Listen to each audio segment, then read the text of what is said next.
Hey, bonjour à tous, RPGED 2024, la question numéro 27, une figurine merveilleuse. Ça, j'ai de la misère à répondre spontanément par rapport au jeu de rôle, parce que je suis pas tant figurine, je vais faire des trucs en papier, puis souvent les meneurs de jeu qui arrivent avec leur figurine, mais il n'y a rien qui correspond vraiment à mon personnage, et de toute façon, ça m'importe peu. Ce qui fait que je vais tricher un peu. Je vais parler de quelque chose, d'un jeu qui n'est pas vraiment un jeu de rôle, mais en fait, ça t'implique un peu comme un jeu de rôle. Et d'une figurine qui a marqué ce jeu-là. Je vais vous parler de Blood Bowl. Yes! Si vous ne connaissez pas Blood Bowl, ben, vous manquez quelque chose. Sérieux, c'est un maudit bon jeu. C'est un jeu de football américain, OK, pour les Français qui m'écoutent. Football américain, le rugby, dans lequel ton équipe est une équipe basée d'une race fantastique. Tu peux jouer les orques, les OL, les elfes hauts, des arbres. C'est ça. Puis là, le but, c'est de faire le plus de toucher possible dans le camp adverse, dans le but adverse, puis c'est ça. Écoute, un jeu vraiment le fun. Il y a une époque où j'étais dans une ligue, puis on était vraiment investi dedans. Fait que tu sais, le jeu de rôle, c'est comme si on était des coachs qui s'affrontaient, puis je te jure que, on était dedans, on était passionnés, fâchés quand on perdait. Tu sais, c'était vraiment ça. Et parmi mes figurines, moi, je jouais les humains, OK? Ce qui arrive dans ce jeu-là, c'est que ton équipe évolue. C'est que c'est ça. Fait que dans le fond, là, les humains, ils augmentaient à chaque fois. C'est ça, tu gagnes des habiletés, tout ça. Puis à un moment donné, il y a certains de tes joueurs qui prennent une certaine importance. J'avoue qu'à un moment donné, pour être économique, je voulais plus de joueurs dans mon équipe. Puis j'ai pas été acheter des figurines officielles de Blood Bowl. Mais j'avais un jeu chez nous qui s'appelait Battle Master, qui est fait aussi par Games Workshop, même compagnie. Fait que les bonhommes étaient à peu près à la même échelle. Et j'avais besoin, ce qu'on appelle d'un blitzer, je pense. En tout cas, bref, un gars qui était un cogneur qui pousse les autres, t'sais. Puis là, j'ai pris un archer que j'ai modifié.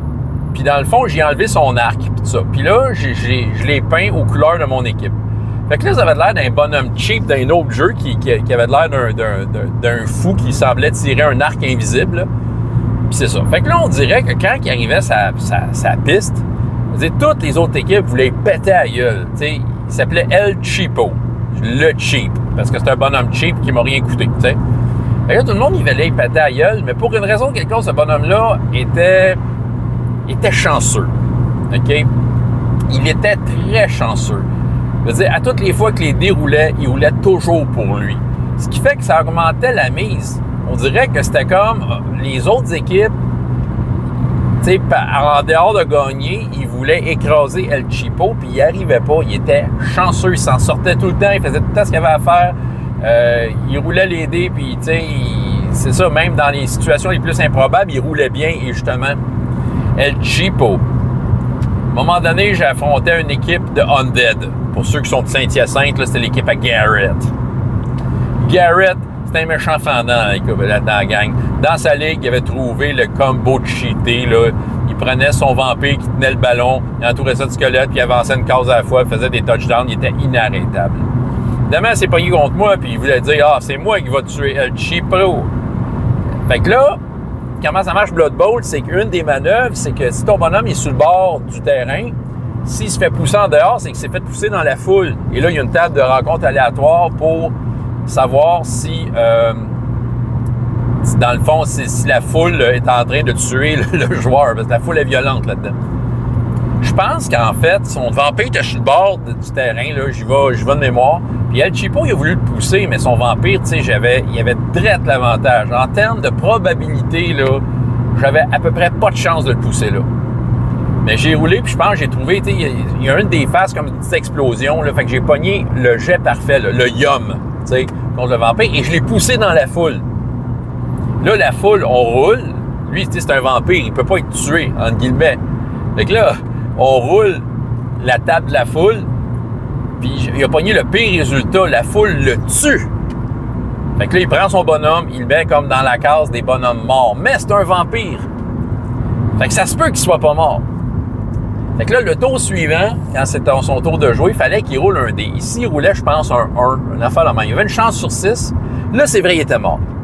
Sauf que là, j'avais fucké ses plans. Il n'y avait plus son vampire, son capitaine, son joueur le plus important, là. c'est El Cheapo, la honte, je vous jure, il était en colère, mais pour de vrai, là. Il était en colère, il ne voulait pas le lancer. C'était une game de ligue, là, tu sais. Lui, il scorait. Ça se pouvait que le bonhomme le plus cheap de toute la ligue ait tué son vampire, fait qu'il se promenait avec le dé dans les mains, puis il ne voulait pas le lâcher. Ça a duré, je vous jure, de 4 à 5 minutes. Je pense que Danny, c'est peut-être qu'il s'en rappelle, il était peut-être là, Danny Radberger. Je pense qu'il était là. Il pourra peut-être raconter sa version des faits, mais moi, en tout cas, j'étais assis devant lui, puis j'ai dit, ah ouais, roule-le, le dé, Garrett. Il y avait notre chum Bruno, qui avait le magasin à l'époque, il est décédé à cette heure, mais en tout cas, il était là. Il était, ah ouais, Garrett, lance-les, on était tous là. Mais tu sais, c'est parce qu'en fait, c'est un jeu important, parce que c'est une game de ligue.